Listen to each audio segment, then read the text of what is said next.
Welcome to Starseed. Welcome to Start Making Redefined. I'm your host Cynthia. Today we're going to dive into a very interesting topic. It's called the extended reality, short for XR. Well, I bet you must heard about the word virtual reality or augmented reality or maybe mixed reality. But do you know that all of these terms are actually just under the bigger term XR, extended reality? Let us dive into what is extended reality and how that's important to our society and to your life. So XR is short for extended reality. It is an umbrella term that encompasses everything, including the virtual reality, augmented reality, and also a mixed reality. So these terms combining together forms the extended reality that we're talking about, and that's representing XR.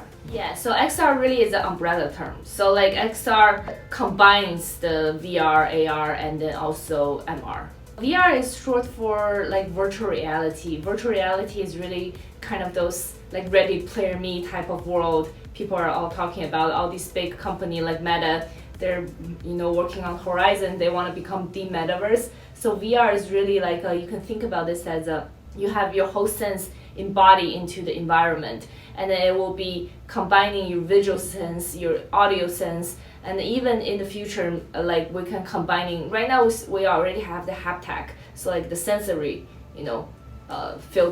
sensory feelings, and then in the future, like the reality will be more kind of like virtually in that reality, and so we kind of been shifting into another world, almost shifting into another reality. So that is called like the virtual reality.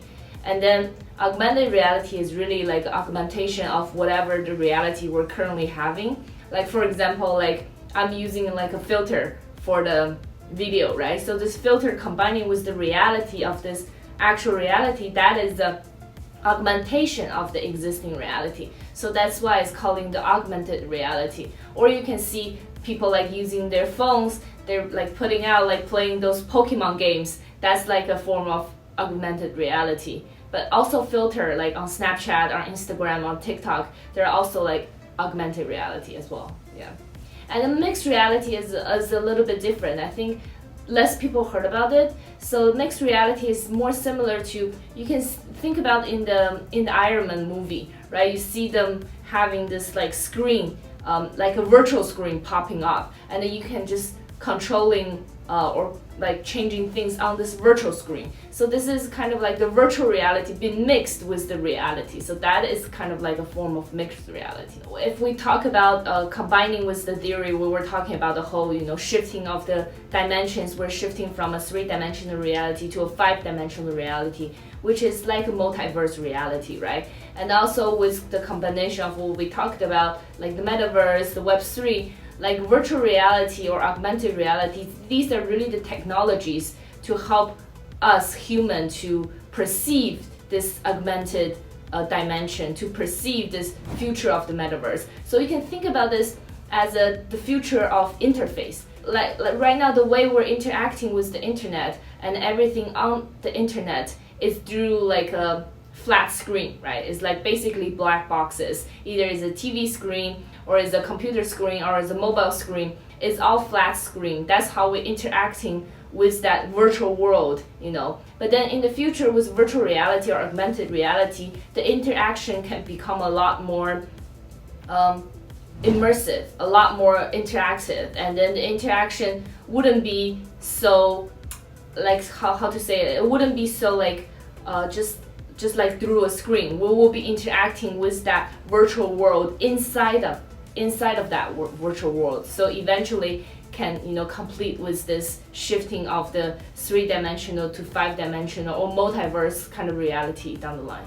That's like part of the reason why we keep talking about the importance of Web3. And then I also mentioned it in my episode, in what is Web3, that Web3 is really not a future that it happened automatically. It is rather ideal that all of us have to work towards to make sure it happens, because the future of decentralization doesn't really happen automatically. It could be that the future of the metaverse or the future of the artificial intelligence, all these powerful tools become even more centralized, and then that will become a really problematic thing. Just as you probably saw in the movie Ready Player Me, if one centralized company controls everybody's data and then everybody's like identity, and then when those virtual identity becomes so important or even more important than the physical one, it's the biggest drawback or the biggest problem is that we lost our freedom, right? We no longer have the autonomy, and then that centralized company can decide to like delete you, like at any second, and then which is very, very dangerous thing. So that's why I say the biggest drawback is that people are not aware of the importance of decentralization or the importance of Web3 while they're building these advanced technologies like virtual reality, like augmented reality, like artificial intelligence. So we ended up in a very real so-called metaverse or multiverse reality, but we actually lost our autonomy and lost our freedom. First of all, I think with all this virtual reality, with all this XR reality, extended reality, augmented reality, the first thing we can see is that people will starting to form different kind of like personas almost. We already see that like on Instagram, like people build different kind of pages. It's their persona. It's like a reflection of maybe partially of who they are, but not a full representation of who they are. So, but then with the virtual reality technology becomes more mature and the artificial intelligence becomes more mature, we can see almost those like even NPC like kind of characters into our day-to-day lives. They will become part of our lives to interacting with us. And then also people will be more and more using a pseudonym, so like not their real identity, but also like an expression of their real identity. Maybe that can represent more real of who they are than they are in the physical world, because in the physical world there's all those kind of limitations that's been instilled upon them. But then in the metaverse, because it's a limitless realm, so they can actually become whoever they wanted to be without any limitations. So they can tap into their fullest potential of their character, of their personality, of their talent. So like the avatars, I would say, that representing these pseudonym or multi-identity for each individual will be very important. I think just by the technology itself, like a VR, AR, or like XR, MR, like just by the interfacing itself, the privacy issue is not there. But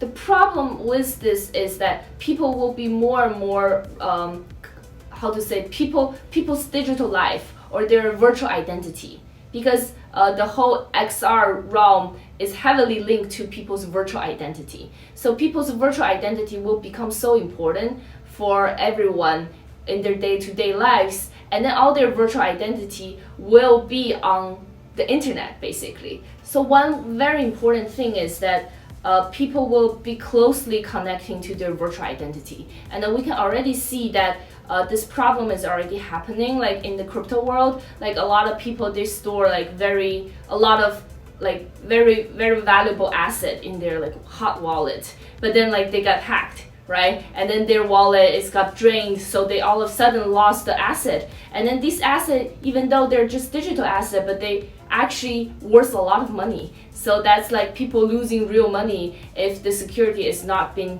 placed right. And then down the line in the future, it will not just be assets, right? It will not just be money, but it will actually be your identity that can be altered, that can be changed, which is going to be horrified if that happens. That's why like repeatedly, that's why we need to combine these powerful technologies like AR, VR, and virtual identity with the blockchain technology, so we can make sure that this future of human autonomy and human freedom can still be there.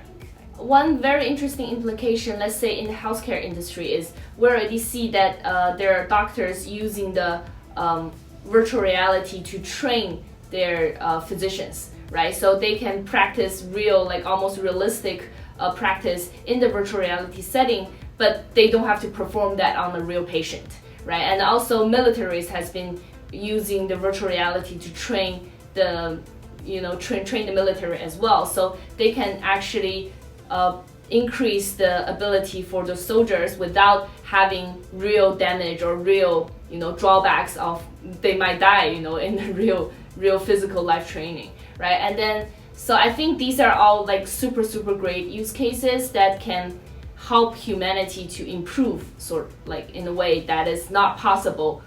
Well, I think in the near future it will be definitely through the headset. I'm really looking forward for like Apple's headset coming out. Not sure how they're gonna design it, but I hope they can design it in a way that is not so clunky on the head, so people can actually use this on a day-to-day manner as they're using their phone, right? And then, but down the line in the future, like I already know there's company using the contact lenses to do the virtual reality kind of becoming the interface, right? And there are people using glasses, but I do think like maybe something like a contact lens will be very interesting. But I do think the ultimate implication for the human-computer interaction will be through something more similar, let's say, to what Elon Musk is doing with Neuralink. It will be through the brain sensors instead of through our eyes, because our eye can only perceive so much, but the reality we're perceiving is all sensors, is all like is all neurotransmitters, that's sending different signals to our brain. So we feel pain, we hear things, we see things, and then so I do imagine the ultimate kind of interface for human and this virtual reality's interaction. It will be through more like a brain-computer interface type of sensoring. So I think lastly, I want to touch upon the topic of the technology of virtuality. Like a lot of people do think when they hear the word virtual reality, they immediately think about this as something not real compared to the physical reality.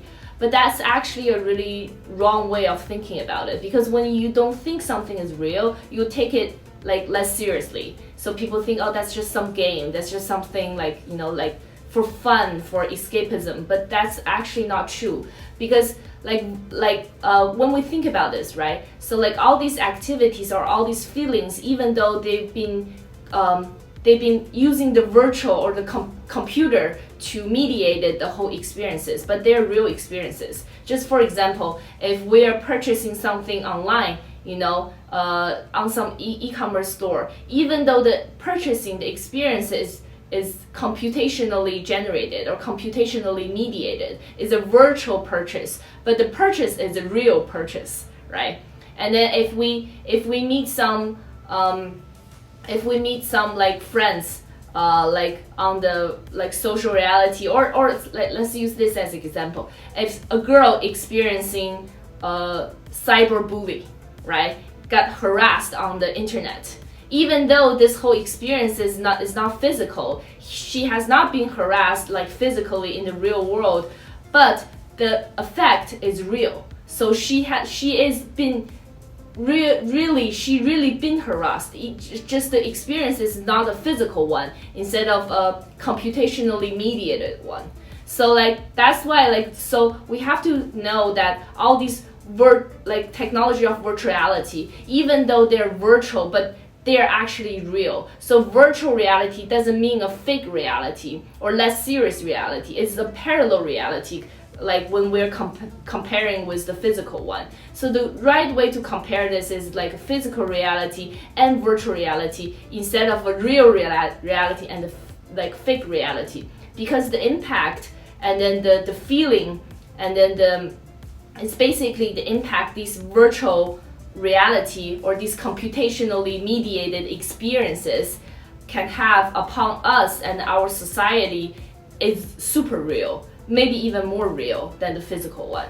So that's like a very important topic I really wanted to touch upon, because I do think a lot of people right now, when they think about virtual reality or augmented reality or metaverse, they still think this is as some kind of game, less serious, it's not as important as the physical activities. But actually no, human, we're all living for different kind of experiences, right? Either this experience is being conducted in the physical environment, or this experience is being computationally mediated. These experiences have real physical emotion and like psychological effect upon us.